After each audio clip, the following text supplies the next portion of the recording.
Hi, I'm Sloane Ortel, content manager at CFA Institute, and I'm honored to be here with Josh Gotbaum, who is a former director of the Pension Benefit Guaranty Corporation, chairman of the Maryland Small Business Savings Retirement Savings Board, and many other things, including a private investor and assistant secretary of the Treasury, and just a wonderful person, it seems. Now we're here because of a crisis in retirement and retirement savings. And it's structural, maybe it's moral, maybe it's monetary, but you said it's about institutions not keeping up with the state of the labor force and the way that people work. Can you unpack that a little bit for us? Sure. Everybody knows that we're living longer. And that means that retirement is going to take longer. That means you've got to save more for retirement. Mm-hmm. But unfortunately, we're not saving enough. In addition, it means that people are going to have to work longer, and they are, but not enough. So that what we're getting into is a world in which, unfortunately, a lot of people will, in their 70s, 80s, and 90s, run through their retirement savings, and will just have to rely on Social Security or their families, etc. So, from my perspective, the retirement crisis, such as it is that the institutions that we thought would work, asking employers to set up pension plans and offering people to sign up for individual retirement accounts, those institutions don't work well enough. And so what we really need to do is we need to rethink how quickly, how easily, and how much people save for retirement. Mm-hmm.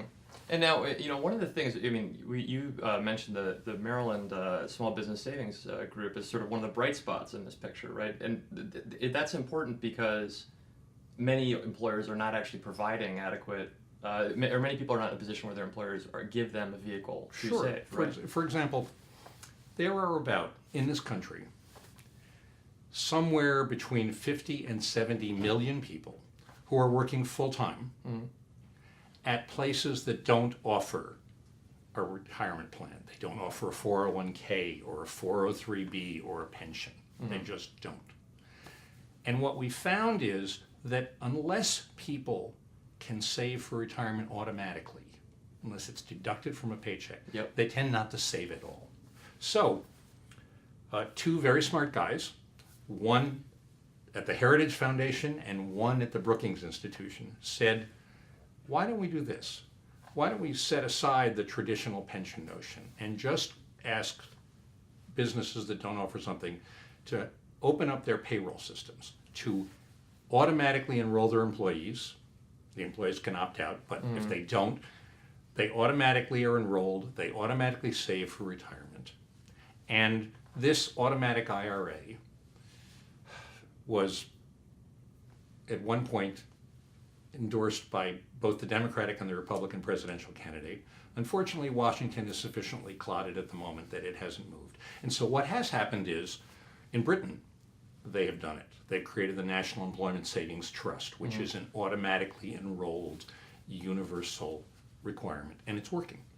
In 5 states, California, Oregon, Illinois, Connecticut, and Maryland, and I chair the Maryland board, the state legislatures have said, we're not going to wait for Washington.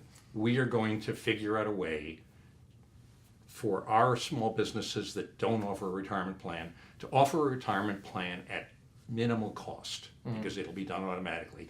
And the state will handle the paperwork, finding the investment managers, et cetera. Gotcha. And that's what we're doing. And so what we hope is those 5 states cover 11 million people who have no retirement savings plan but are working full time. If we do this nationwide, then 50 to 60 million people could have retirement savings who don't have it right now.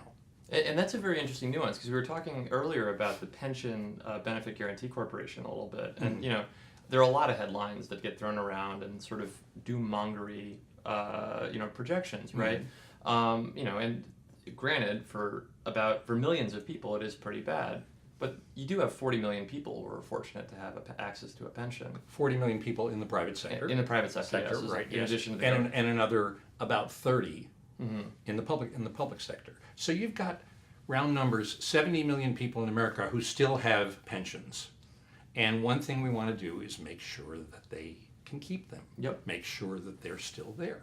And that requires being smart about what plans cost, being smart about how you fund them, etc. But you can do it. And my issue is not with the 70 million people in America who have traditional pensions. It's with the 100+ million people who don't. Yeah.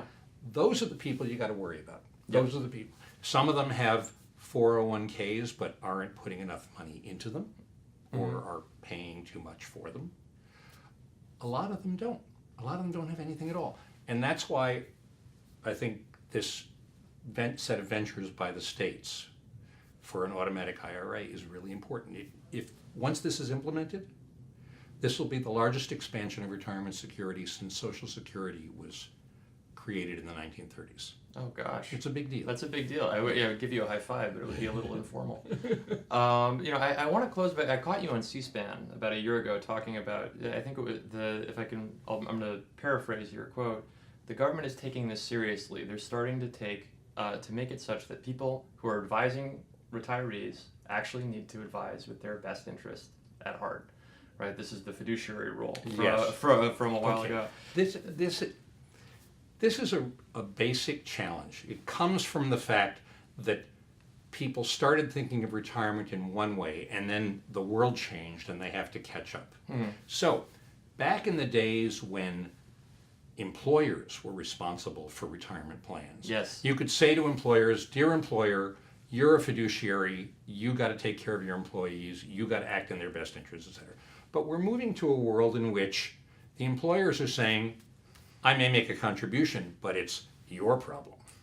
So then the question is, in a world in which you don't have employers being knowledgeable and watching, who do you have? And the answer is you've got lots of financial advisors, you've got institutions, etc., that give advice. But you want to make sure that they don't have walking conflicts of interest, that the people who rely on them don't have to worry about whether or not a recommendation is to fill my pocket rather than someone else's. So that's what the Department of Labor was trying to do and has been trying to do. And it's not like it's the end of the need to do this. It's actually a beginning of the need to do this. Yeah, and I mean, even if it's passed, and certainly, there are plenty of investment professionals. I'm privileged to speak for at CFA New York and CFA Institute globally who thought this was a wonderful thing. Our email inbox is lit up with all kinds of positive. There are plenty of people who already are doing it. Most people are already doing it. There are people who are in favor of it in principle, but are afraid that the government will, through clumsiness, make life worse rather than that. And then there are people who say, I've got a really nice job selling to people. Why are you complicating my life by providing consumer protections on that? And my view is, that's the group of people you want to make sure leave the market. Yeah. Exactly. Is there anything that you'd like to say to the membership of CFA Institute before I let you go? Oh, the CFAs have revolutionized investing. They have. That's very nice. Okay, when you think about how financial institutions think about investing now versus a generation or two ago, it's light years different. Light years different.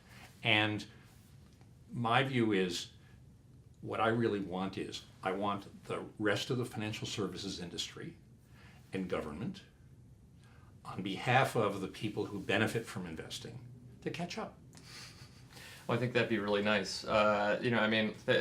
Thank you for beating the drum. I hope you succeed. Great. Thank you all. Take care.